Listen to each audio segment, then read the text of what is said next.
did join your Telegram channel. My question is regarding 498A. My wife and I were separated physically since 2019 August.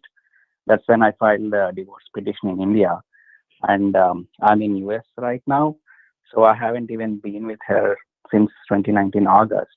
But very recently, I went to India for my divorce trial, and that's when they filed 498A case against me, and they added 506 criminal intimidation. Uh, so since there is a lapse of the statute of limitation, the 3-year duration, is there any way I can get my quick case squashed? See, it depends on the sections. 506 is a very common section. It is not a cognizable offense, I think. And 498A is cognizable, but limitation is 3 years. So definitely you can discuss with your lawyer and ask, you can seek a quash, because generally 3 years delay is not common. 2 years also we have seen sometimes, they file it in 2 years.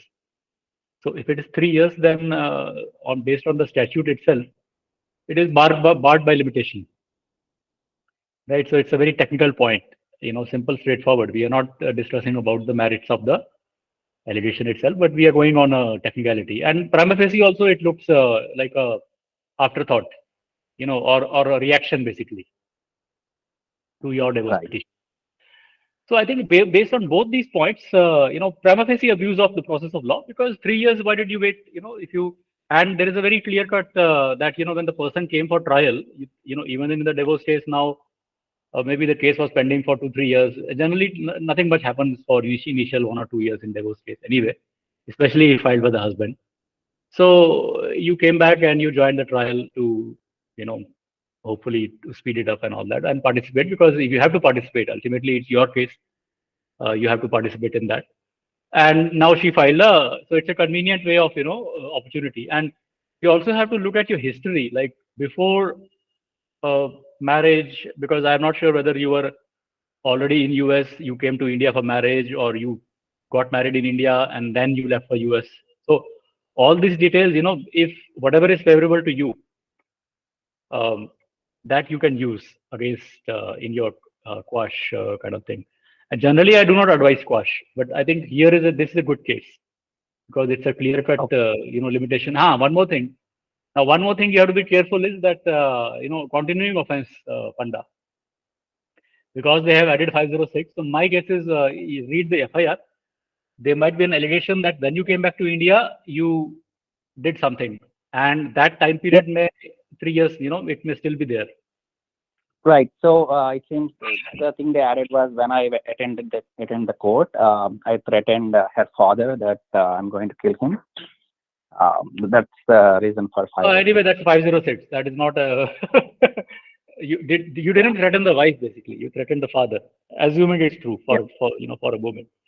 So in any case, it's not a 498 because unless because okay, I have a 498 also open. Just today I was opening. Ah, okay. I hope everybody can see the screen. I will zoom it up so it's more easily readable. Okay, so see, husband or relative of husband of a woman subjecting her to cruelty. Subjecting her to cruelty. It doesn't say her father or her mother, her brother, or anything like that.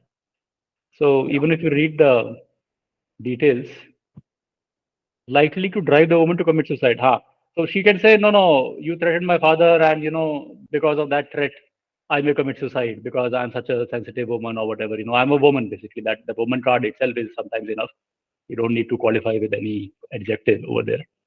So it's a very weak case, I would say. Prima facie abuse of law. Read the complete FIR Oh, and discuss with the lawyer, okay. because I think it's a good case for a quash based on all these parameters. Okay. Okay.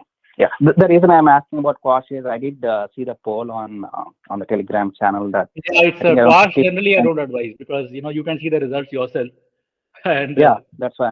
so you have to be very very clear with your advocate also. Like what are the grounds on which we will, because if the FIR has anything which is in the last 3 years, there is some specific event allegation mentioned which is prima facie believable, But if you were not there for 3 years and there is no Again in allegation India, also, as and you if know, there is no we had allegation against you or your relative, because if you read this, husband or relative of husband, so it can include your relative also. In case the FIR says that your father or your brother or somebody, they subjected her to cruelty in the last 3 years. So that is also you need to check, because 498A includes. Are you the only accused, or I'm the other only people? one. Then it's fine. Then you are safe. Then I think you are on a very strong wicket, basically. Okay. There is no complication of like somebody else threatened her in the last 3 years.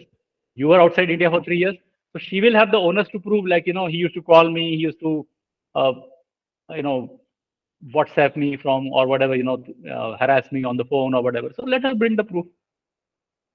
I mean, it's prima facie doesn't look this thing. So that's a strong point over there. Yeah. Okay. Thank Okay, you. next question.